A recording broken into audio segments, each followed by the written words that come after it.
Imagine você saindo para uma festa numa noite de sábado no sertão da Bahia e simplesmente nunca mais voltando para casa. Imagine seus pais te esperando até o domingo de manhã, depois até a segunda-feira, ligando para todos os seus amigos, percorrendo cada canto da cidade. E então, 10 anos depois, encontram você no fundo de um poço desativado, junto com outros 2 amigos, como se vocês tivessem sido simplesmente esquecidos ali. Vocês estão mortos há uma década, mas os ossos estão intactos, preservados pela água parada e pelo calcário. Esta não é uma história sobre jovens irresponsáveis que se meteram em confusão. Esta é a história real de Márcia Santos, Rafael Lima e Júnior Oliveira. Uma história sobre como uma noite de diversão no interior da Bahia se transformou numa tragédia de 10 anos, cuja resposta foi mais cruel do que qualquer um poderia imaginar. O sol de junho de 2009 batia forte em Serrinha, pequena cidade do sertão baiano com pouco mais de 70 mil habitantes, onde todo mundo conhece todo mundo e onde uma festa no fim de semana é o evento mais esperado da semana. Para Márcia Santos, de 19 anos, aquele sábado 13 de junho começou como qualquer outro. Ela acordou cedo na casa dos pais, na Rua das Flores, tomou café com pão francês e manteiga, como sempre fazia aos sábados. Márcia era uma jovem estudiosa, cursava o 2º ano de pedagogia na faculdade local e sonhava em ser professora, como a mãe, Dona Teresa. Ela era uma menina dedicada, sabe? Lembra Dona Teresa, sentada na mesma cozinha onde tomaram café juntas pela última vez. Sempre foi responsável, nunca me deu trabalho. Naquele dia ela disse que ia numa festa com os amigos, que voltaria no domingo de manhã. Eu confiei, como sempre confiei. A voz de Dona Teresa embarga quando ela conta que beijou a filha na testa antes dela sair, sem saber que seria o último beijo que daria em Márcia.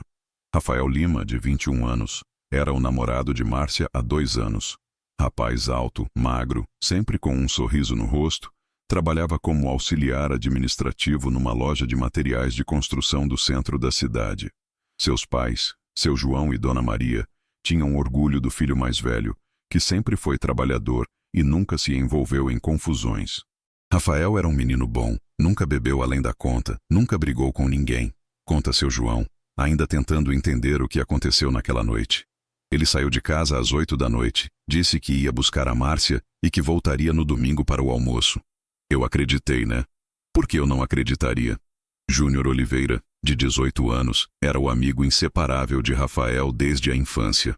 Moreno, baixo, sempre fazendo piada. Era conhecido por todos como o palhaço da turma. Cursava o último ano do ensino médio e ajudava o pai numa oficina mecânica. Júnior era aquele tipo de menino que fazia todo mundo rir, lembra Dona Francisca, sua mãe. Ele chegou em casa naquela tarde falando que ia numa festa com o Rafael e a Márcia. Tomou banho, se arrumou todo, passou aquele perfume barato que ele gostava. Saiu cantando, como sempre fazia. O que Dona Francisca não sabia era que nunca mais ouviria a voz do filho cantando pelos corredores de casa. A festa aconteceria na Fazenda São José, propriedade de médio porte localizada a cerca de 15 quilômetros de Serrinha, numa estrada de terra que serpenteia entre a Caatinga Seca e os poucos açudes que ainda resistem ao clima árido da região. O evento era uma comemoração pelos 25 anos de casamento de seu Antônio e Dona Neide, donos da fazenda, que todos os anos organizavam uma festa para a comunidade local. Era tradição, explica seu Antônio, hoje com 70 anos, cabelos brancos e olhos cansados. Todo ano a gente fazia essa festa. Vinha gente de toda a região. Nunca aconteceu nada. Sempre foi tranquilo, família, jovens, todo mundo se divertindo. Às 20h30 daquele sábado, Rafael parou sua motocicleta Honda vermelha em frente à casa de Márcia. Ela saiu usando um vestido florido azul, aquele que a mãe sempre dizia que ficava lindo nela, e subiu na garupa. Seguiram para a casa de Júnior, que os esperava na calçada, ansioso para a diversão. Eles passaram aqui em casa gritando até amanhã e saíram buzinando, conta Dona Francisca. Eu ainda gritei para eles tomarem cuidado na estrada.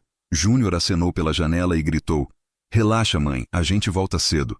Essa foi a última vez que eu vi meu filho. A estrada para a Fazenda São José era conhecida por todos da região. Asfaltada até o quilômetro 8, depois se transformava numa estrada de terra batida, com algumas curvas mais fechadas, mas nada que representasse perigo real para quem conhecia o caminho. Rafael havia percorrido aquela estrada dezenas de vezes, tanto para visitar amigos quanto para trabalhar em fazendas da região. Ele conhecia cada buraco, cada pedra daquela estrada, afirma seu João. Nunca tivemos problemas com ele dirigindo. A festa na Fazenda São José começou por volta das 21 horas, com música ao vivo, churrasco e muita animação.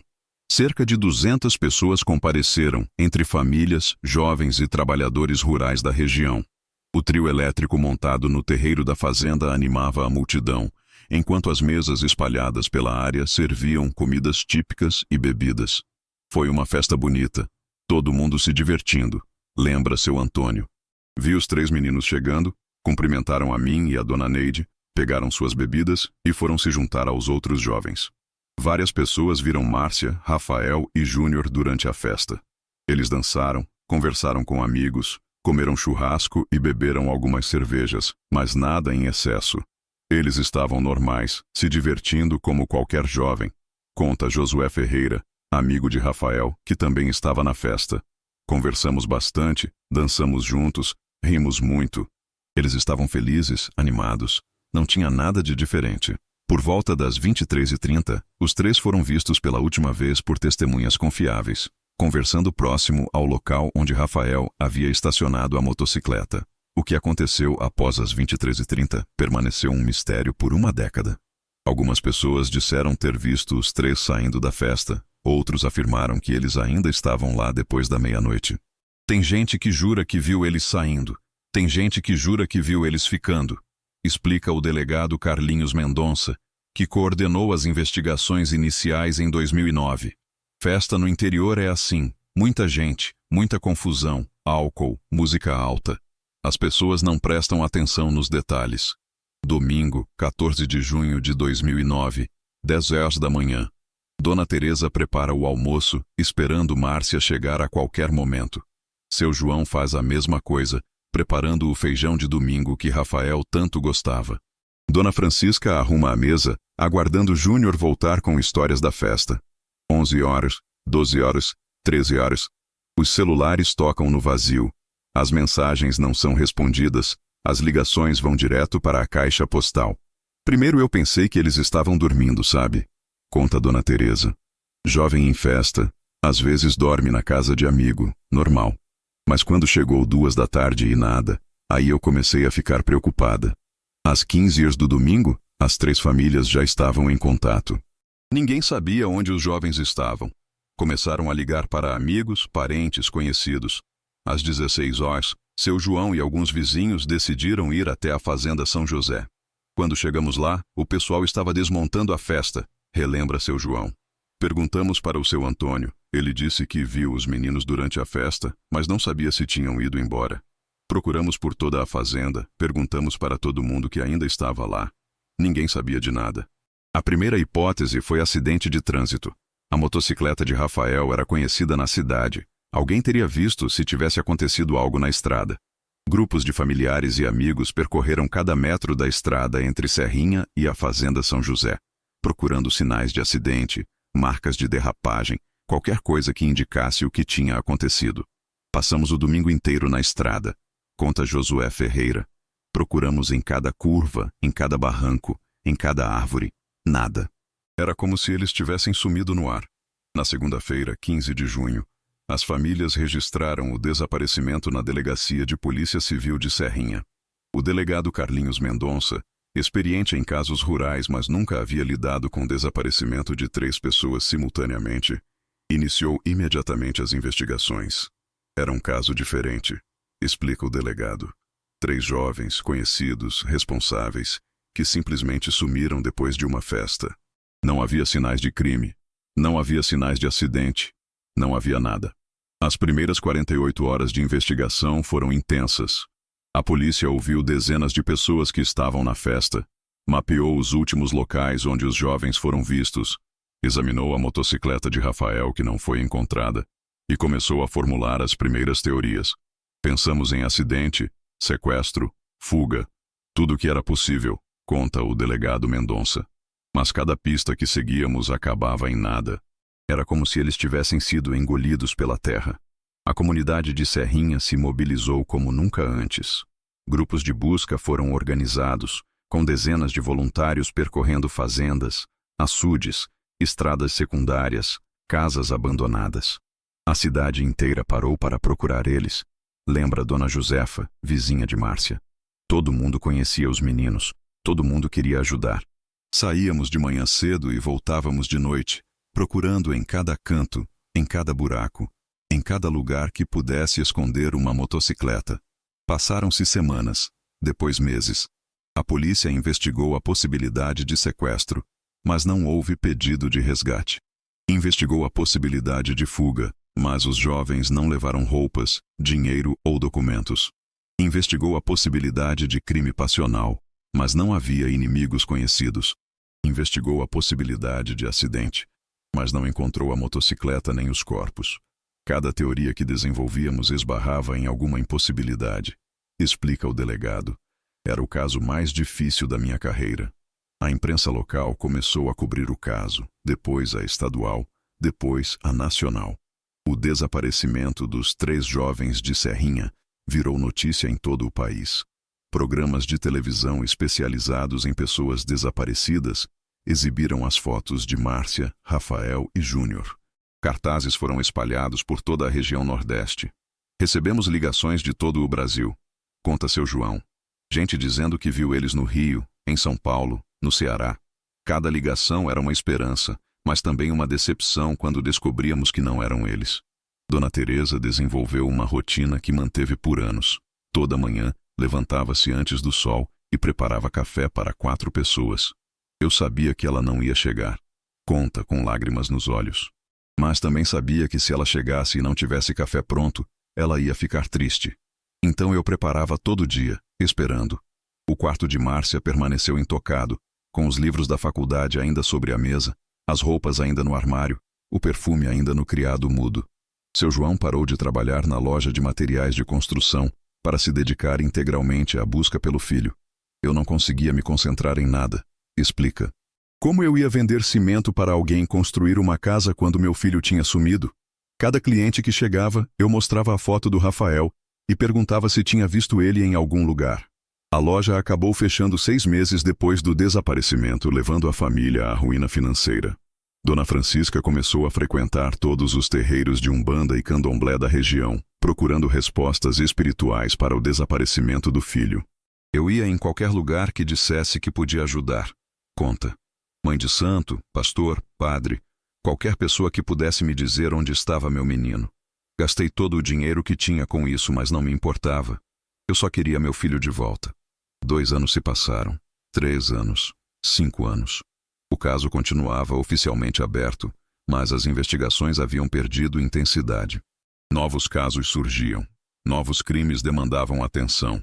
E o desaparecimento dos 3 jovens foi gradualmente saindo da primeira página dos jornais. Não é que paramos de investigar, explica o delegado Mendonça. Mas chegou um ponto em que esgotamos todas as possibilidades. Não tínhamos mais por onde seguir. As famílias, porém, nunca desistiram. Continuaram organizando buscas, continuaram espalhando cartazes, continuaram ligando para qualquer pessoa que dissesse ter visto os jovens. Mãe não esquece, sabe? Diz Dona Teresa. Pai não esquece. A gente pode fingir que está vivendo normal, mas por dentro a gente está morrendo um pouco todo dia. Reuniões familiares se tornaram velórios em vida. Aniversários se transformaram em dias de luto. Natal e Ano Novo perderam completamente o significado. Em 2014, 5 anos após o desaparecimento, as famílias organizaram uma grande campanha de mídia para relembrar o caso. Outdoors foram espalhados pelas principais cidades do Nordeste, com fotos dos 3 jovens e telefones para contato. Ainda acreditamos que eles possam estar vivos, declarou seu João na época. Pode ser que tenham perdido a memória, pode ser que estejam presos em algum lugar, pode ser que tenham sido levados para longe. Mas enquanto não encontrarmos os corpos, vamos continuar procurando. A vida em Serrinha nunca mais foi a mesma. A festa anual na Fazenda São José foi cancelada por 3 anos seguidos. Ninguém tinha coragem de fazer festa sabendo que 3 jovens tinham sumido na nossa festa, explica seu Antônio. Era como se a cidade inteira estivesse de luto. Quando as festividades foram retomadas em 2013, havia muito menos gente, muito menos animação. A sombra do desaparecimento pairava sobre qualquer evento social. Márcia teria se formado em pedagogia em 2011. Dona Teresa foi à cerimônia de formatura da turma, levando uma foto da filha. Eu queria que ela estivesse lá, conta. Todas as mães estavam orgulhosas, tirando fotos com os filhos. Eu só tinha uma foto para abraçar. A faculdade plantou uma árvore no pátio em homenagem a Márcia, com uma placa que dizia: para quem sonhava em ensinar crianças a ler. A árvore cresceu, floresceu, deu frutos. Márcia continuava desaparecida. Rafael perdeu o emprego na loja de materiais de construção quando esta fechou. Mas o antigo patrão sempre disse que guardaria a vaga dele. Quando o Rafael voltar, o emprego dele está aqui, declarou seu Geraldo, dono da loja, em entrevista ao jornal local em 2015. Ele era um bom funcionário, responsável, chegava cedo, tratava bem os clientes. Quando ele aparecer, quero que saiba que tem lugar para ele aqui. O lugar nunca foi preenchido. Júnior perdeu as provas do Enem em 2009, por razões óbvias. Dona Francisca guardou todos os livros didáticos do filho, organizados na estante, como se ele fosse voltar a qualquer momento para estudar. Ele queria fazer faculdade de educação física, lembra? Adorava esporte, era bom de futebol, sempre falava que queria ser professor. Eu guardei tudo caso ele volte e queira terminar os estudos. Os livros acumularam poeira, mas permaneceram na estante. A rotina das famílias se tornou uma espera constante. Toda ligação telefônica era uma esperança. Toda batida na porta era uma possibilidade. Todo barulho de motocicleta na rua fazia os corações acelerarem. A gente desenvolve uma audição especial, conta Dona Teresa. Qualquer som que lembre o Rafael, a gente corre para a janela. Qualquer voz que lembre o Júnior, a gente presta atenção. Qualquer silhueta que lembre a Márcia, a gente segue com o olhar. Mas sempre eram outras pessoas, outras vozes, outras motos. Em 2017, 8 anos após o desaparecimento, houve uma reviravolta nas investigações. A Polícia Civil do Estado da Bahia criou um grupo especial para casos antigos não resolvidos, e o desaparecimento dos 3 jovens foi incluído na lista prioritária. Novos investigadores, com novas técnicas, começaram a reexaminar todas as evidências. Às vezes, um olhar fresco enxerga coisas que passaram despercebidas, explica o delegado Roberto Santos, que assumiu a coordenação do caso. O novo grupo de investigação decidiu expandir a área de busca. Até então, as buscas haviam se concentrado num raio de 50 quilômetros de Serrinha. Agora, com a ajuda de tecnologia GPS e mapeamento por satélite, decidiram examinar uma área muito maior.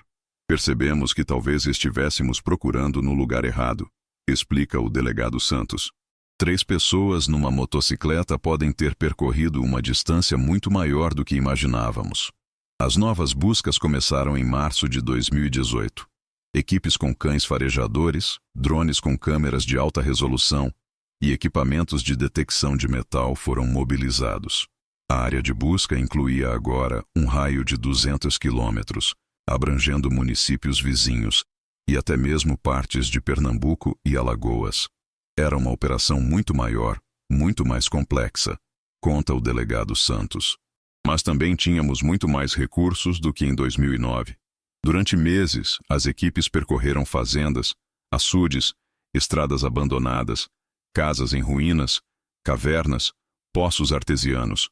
Encontraram ossadas de animais, veículos abandonados, objetos perdidos por viajantes, mas nada que se relacionasse com os 3 jovens desaparecidos. Cada descoberta era uma esperança seguida de uma decepção. Lembra o sargento Paulo Henrique, da Polícia Militar, que participou das buscas. Quando o cão farejador parava em algum lugar, nosso coração disparava. Quando descobríamos que era um boi morto, a frustração era imensa. Em dezembro de 2018, a área de busca foi expandida novamente. Desta vez, incluiu poços desativados, minas abandonadas e cavernas naturais da região. Começamos a pensar que talvez não fosse um acidente de trânsito, explica o delegado Santos. Talvez fosse algo mais complexo, que requeria um local específico para esconder 3 pessoas e uma motocicleta. A nova teoria abriu possibilidades que não haviam sido consideradas antes. A Fazenda Santa Clara, localizada a 80 quilômetros de Serrinha, no município de Araci, tinha 3 poços artesianos desativados desde os anos 1990. O proprietário, seu Manuel Rodrigues, havia falecido em 2015 e a fazenda estava abandonada, tomada pelo mato. Ninguém ia lá há anos, conta Dona Eudóxia, viúva de seu Manuel. Depois que ele morreu, a fazenda ficou largada. Nem sabíamos mais onde ficavam os poços, de tanto mato que cresceu. A fazenda não havia sido incluída nas buscas anteriores por estar muito longe da rota conhecida entre Serrinha e a Fazenda São José. Em janeiro de 2019, exatamente 10 anos após o desaparecimento, a equipe de busca chegou à Fazenda Santa Clara. Utilizando mapas antigos fornecidos pelo INCRA, localizaram os 3 poços desativados. O primeiro estava vazio, apenas com água parada no fundo. O segundo também estava vazio, mas havia sinais de que animais haviam caído ali. O terceiro poço, localizado numa área mais afastada da sede da fazenda, estava coberto por galhos e folhas secas. Quando removemos a vegetação do terceiro poço, sentimos um cheiro diferente, relembra o sargento Paulo Henrique. Não era cheiro de animal morto, era algo mais humano. Descemos uma câmera com cabo e logo vimos algo que parecia ser objetos pessoais.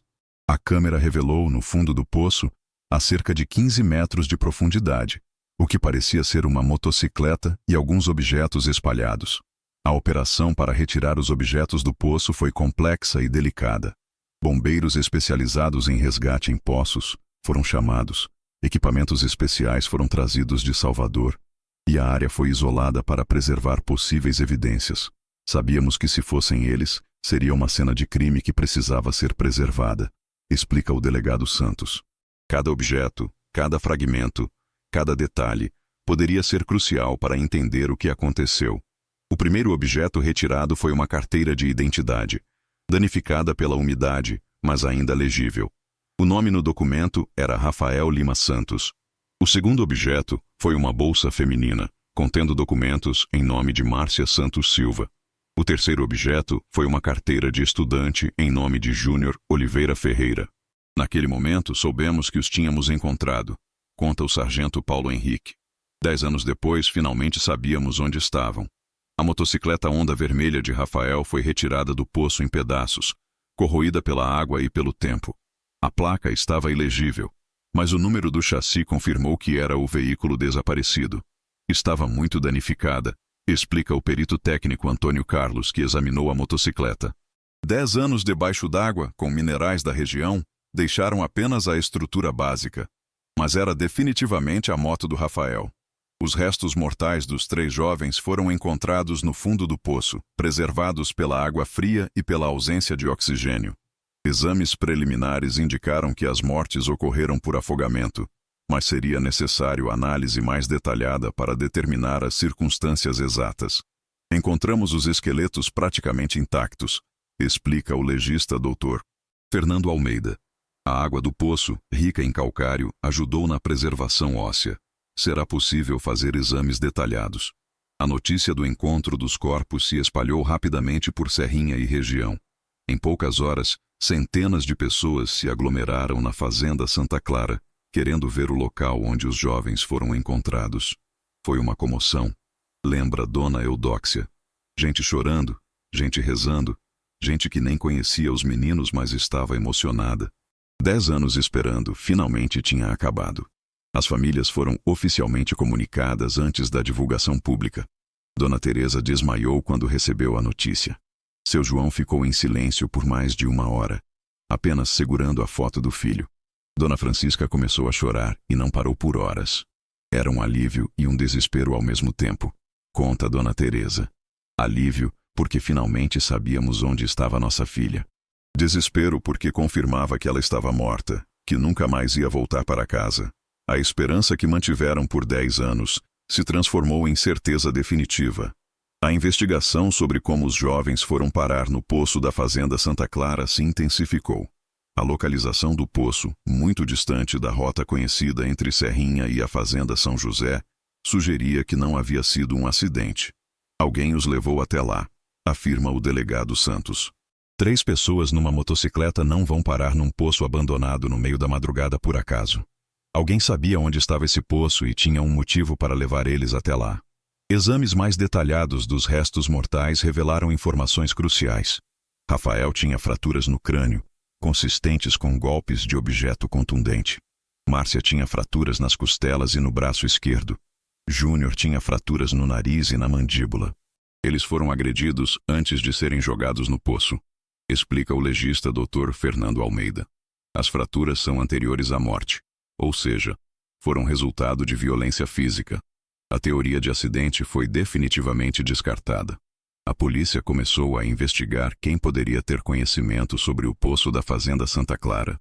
Seu Manuel Rodrigues, falecido em 2015, havia sido questionado em 2009 sobre o desaparecimento dos jovens, mas negou qualquer envolvimento. Meu marido conhecia os poços, claro, conta Dona Eudóxia. Ele mesmo mandou perfurar eles nos anos 1990, mas ele nunca teve problemas com ninguém, nunca se envolveu em confusão. A investigação precisava ir além do proprietário da fazenda. Funcionários que trabalharam na Fazenda Santa Clara nos anos 1990 e 2000 foram localizados e interrogados. A maioria havia se mudado da região, mas alguns ainda viviam em municípios próximos. Procuramos todos os vaqueiros, trabalhadores rurais, qualquer pessoa que tivesse trabalhado naquela fazenda, explica o delegado Santos. Queríamos saber quem mais conhecia aqueles poços, quem mais tinha acesso àquela área. A investigação se concentrou em pessoas com motivos para fazer mal aos jovens. Um nome surgiu repetidamente nos depoimentos. Valdecir Souza, conhecido como Deco, ex-funcionário da Fazenda Santa Clara entre 1998 e 2010. Deco havia sido demitido em março de 2009, 3 meses antes do desaparecimento dos jovens, após discussões com seu Manuel sobre o tratamento do gado. Ele ficou revoltado quando foi demitido, lembra Josias Ferreira, que trabalhou com Deco na fazenda. Disse que ia se vingar do patrão, que conhecia todos os segredos da fazenda. Na época, ninguém deu importância, mas depois que os meninos sumiram, a gente ficou pensando naquilo. Deco tinha 35 anos em 2009. Era casado e pai de 2 filhos. Morava numa casa simples no centro de Araci, a 15 quilômetros da Fazenda Santa Clara. Vizinhos o descreviam como uma pessoa difícil, que bebia muito e tinha problemas com violência doméstica. Ele sempre foi problemático, conta Dona Josefa, vizinha de Deco. Batia na mulher, gritava com os filhos, brigava com todo mundo. Depois que foi demitido da fazenda, ficou ainda pior. A esposa de Deco, Conceição, havia registrado pelo menos 3 ocorrências de violência doméstica contra o marido. Em junho de 2009, Deco estava desempregado e com problemas financeiros. Segundo vizinhos, ele havia desenvolvido um vício em jogos e devia dinheiro para várias pessoas na região. Ele jogava muito, lembra seu Zé, dono do bar onde Deco costumava beber. Apostava em tudo: jogo do bicho, cartas, dados, qualquer coisa. Sempre devia para alguém. Sempre estava atrás de dinheiro. Esta situação financeira desesperadora poderia ter sido um motivo para o crime. A investigação descobriu que Deco havia sido visto na noite de 13 de junho de 2009, no bar do seu Zé, bebendo e reclamando da vida. Segundo testemunhas, ele saiu do bar por volta das 22h, dizendo que ia resolver um problema. Ele estava muito nervoso naquela noite, lembra seu Zé. Bebeu mais do que de costume, falou coisas estranhas. Disse que ia mostrar para todo mundo que ele não era um João Ninguém. Bom, esse horário coincide com o momento em que os jovens ainda estavam na festa da Fazenda São José. Mas por que Deco atacaria 3 jovens que nem conhecia? A investigação revelou uma conexão inesperada. Rafael Lima, namorado de Márcia, era primo de 2º grau de Conceição, esposa de Deco. Eles se conheciam sim, conta Conceição em depoimento à polícia. O Rafael às vezes vinha aqui em casa quando era mais novo, brincava com nossos filhos. Deco não gostava dele, dizia que era metido, que se achava melhor que a gente. Esta antipatia pessoal, combinada com o alcoolismo e os problemas financeiros, poderia ter criado um motivo para o crime. A teoria da polícia era que Deco havia saído do bar na noite de 13 de junho com a intenção de roubar alguém para conseguir dinheiro. Conhecendo a região e sabendo que haveria uma festa na Fazenda São José, ele teria se posicionado numa emboscada na estrada de terra. Ele conhecia cada curva daquela estrada. explica o delegado Santos. Sabia onde poderia interceptar uma motocicleta sem ser visto. Era o local perfeito para uma emboscada. Quando viu Rafael, Márcia e Júnior passando, decidiu atacá-los. Segundo a reconstituição feita pela polícia, Deco teria forçado os jovens a desviarem para a fazenda Santa Clara, onde conhecia o terreno perfeitamente. Ele trabalhou naquela fazenda por 12 anos, explica o delegado Santos. Conhecia cada poço, cada estrada, cada esconderijo. Sabia que ninguém ia procurar lá, porque a fazenda estava praticamente abandonada. Uma vez na fazenda, longe de testemunhas, Deco teria exigido dinheiro e objetos de valor dos jovens. Rafael, Márcia e Júnior provavelmente tentaram resistir ou fugir. As fraturas encontradas nos esqueletos indicavam que houve luta corporal. Eles não foram mortos imediatamente, explica o legista Dr. Fernando Almeida. As fraturas mostram que houve resistência, que eles tentaram se defender. Infelizmente, eram 3 jovens desarmados contra um homem adulto, possivelmente armado. A situação teria saído do controle rapidamente. Percebendo que havia ido longe demais, Deco teria decidido eliminar as testemunhas. Ele sabia que se os jovens voltassem para casa, iam denunciá-lo, explica o delegado Santos. Naquele momento, ele já tinha cometido roubo e agressão. Homicídio triplo era o próximo passo para tentar escapar da justiça. Os jovens foram então jogados no poço desativado, junto com a motocicleta, numa tentativa de fazer o crime desaparecer. O plano de Deco quase funcionou. Por 10 anos, ninguém encontrou os corpos. Ele continuou vivendo em Araci, trabalhando em fazendas da região, mantendo uma vida aparentemente normal. Ele nunca demonstrou nervosismo quando o assunto era o desaparecimento dos jovens, lembra Dona Josefa. Comentava sobre o caso como qualquer pessoa dizia que era uma pena, que esperava que fossem encontrados. Ninguém suspeitava dele.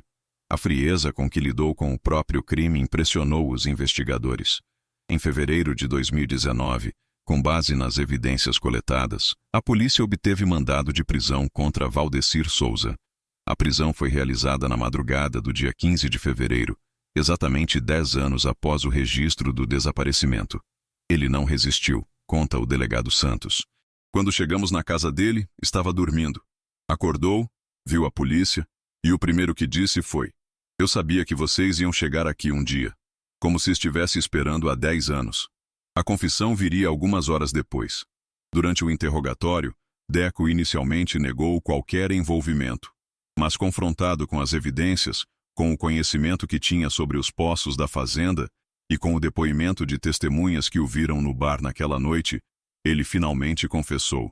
Ele chorou muito, lembra o delegado Santos. Disse que não queria matar ninguém, que só queria roubar um dinheiro para pagar as dívidas. Que a coisa saiu do controle. A confissão durou mais de 3 horas e foi gravada integralmente. Segundo Deco, ele havia se posicionado numa curva da estrada entre a fazenda São José e Serrinha, usando galhos para criar um obstáculo. Quando a motocicleta de Rafael se aproximou, ele acenou como se precisasse de ajuda. Eles pararam para ajudar, confessou Deco. Eu disse que minha moto tinha quebrado, que precisava de uma carona. Quando eles desceram da moto, eu puxei a faca e exigi o dinheiro. A bondade dos jovens em tentar ajudar um desconhecido selou o destino deles. Rafael tentou reagir, partindo para cima de Deco. O menino era corajoso, admitiu Deco. Não quis entregar o dinheiro, disse que não tinha nada de valor. Partiu para cima de mim, tentou tomar a faca. Nós brigamos, ele caiu, bateu a cabeça numa pedra. Márcia e Júnior teriam tentado socorrer Rafael, mas também foram agredidos por Deco.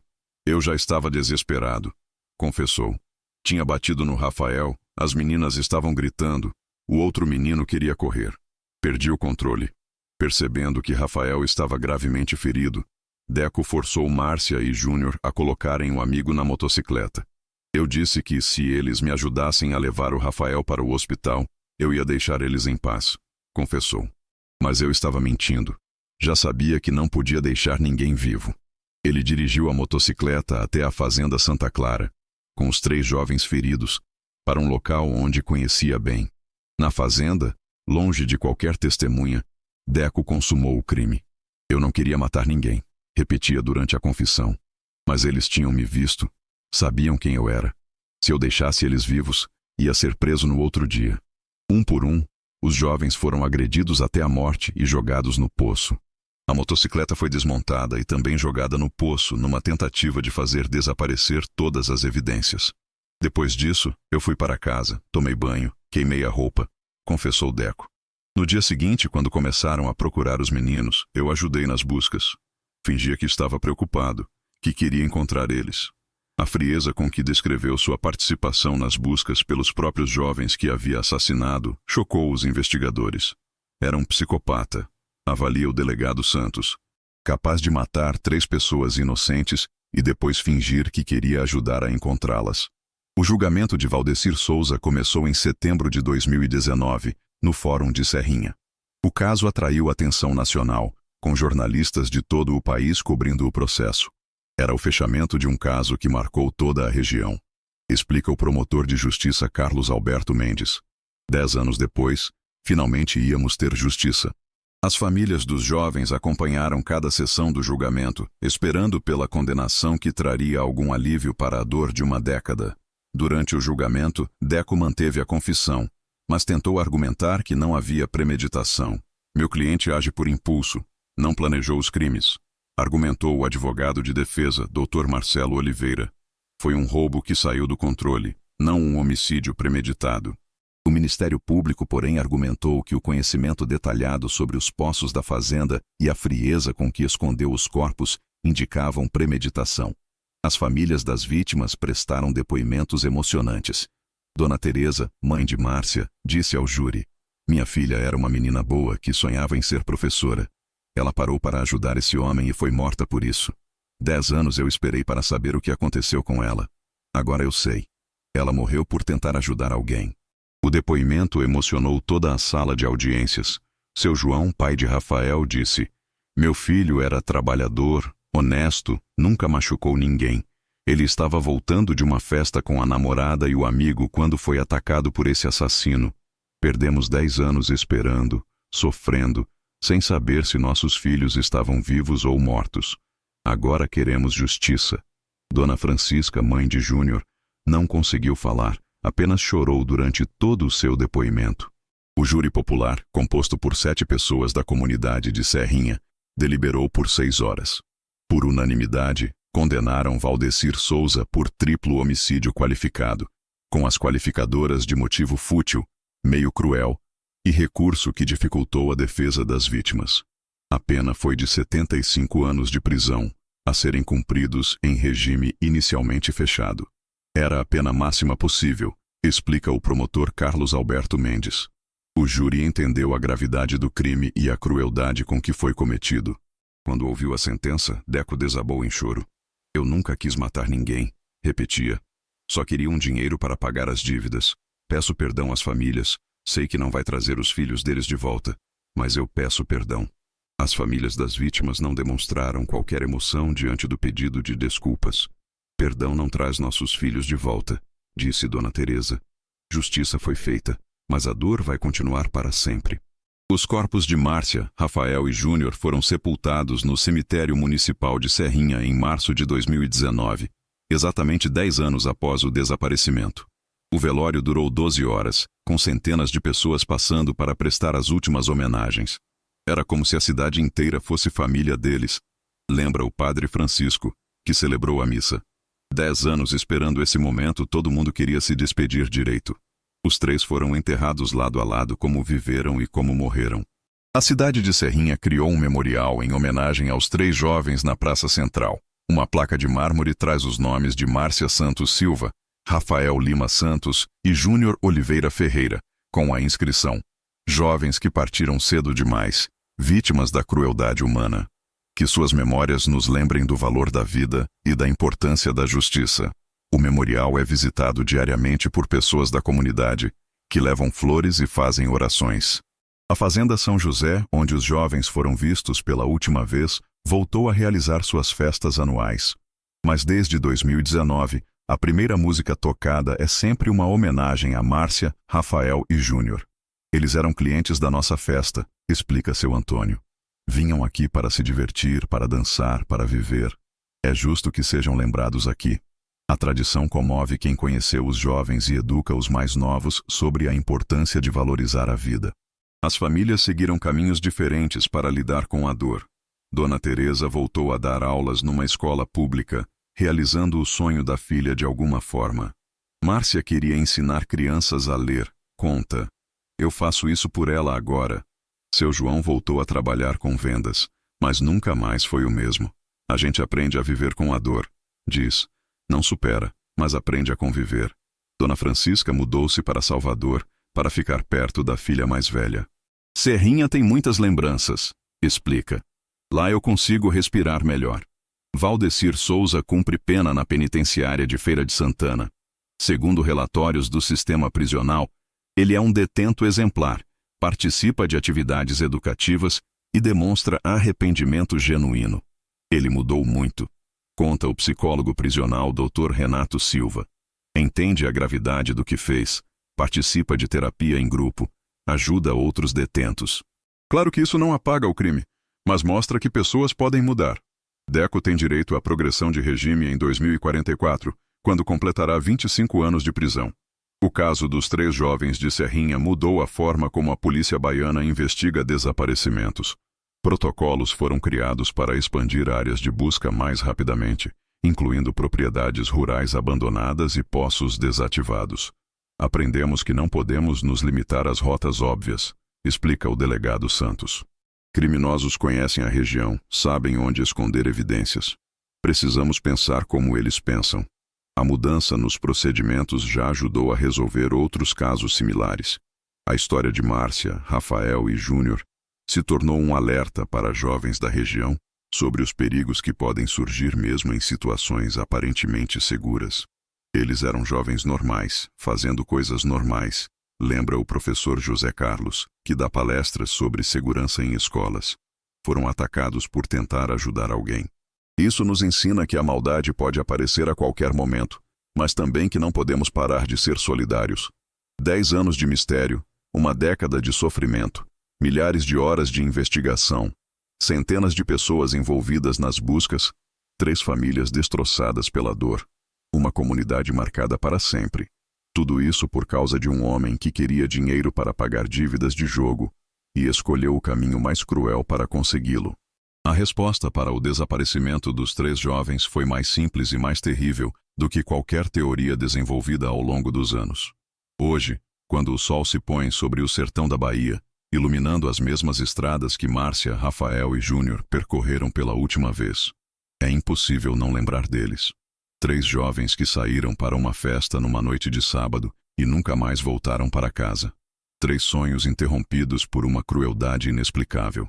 3 vidas que poderiam ter sido vividas plenamente, mas que foram ceifadas por um homem que escolheu o crime como solução para seus problemas. A história de Márcia, Rafael e Júnior nos lembra que a vida é frágil, que a maldade pode surgir nos momentos mais inesperados e que a justiça, mesmo chegando tarde, ainda é a única forma de honrar a memória daqueles que partiram cedo demais. Eles eram jovens comuns, com sonhos comuns, vivendo uma vida comum. Até que uma noite de junho de 2009 os transformou em vítimas de uma crueldade que o sertão da Bahia jamais esquecerá.